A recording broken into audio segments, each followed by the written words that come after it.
Bonjour à tous, je m'appelle Daniel, je suis un rédacteur pour le site Comparé Assurance Vie.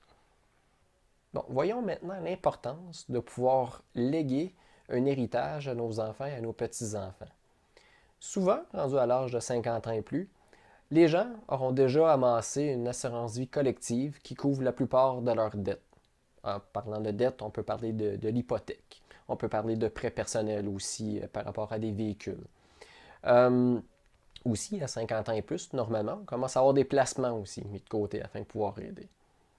Donc, maintenant, imaginons qu'on veut laisser un peu plus d'argent à nos proches, comme nos enfants et nos petits-enfants surtout.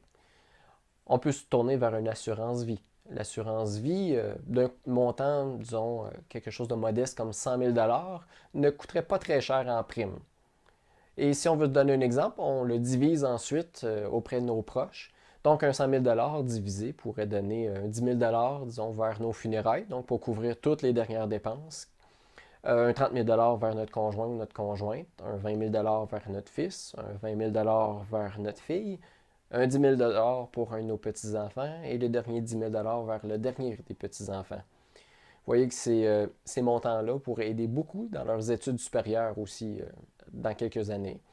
Voici une façon qu'on peut utiliser donc une assurance vie supplémentaire afin de pouvoir laisser un coussin financier aux êtres qui nous sont chers. Ceci reflète ma vision et mon expérience en assurance vie.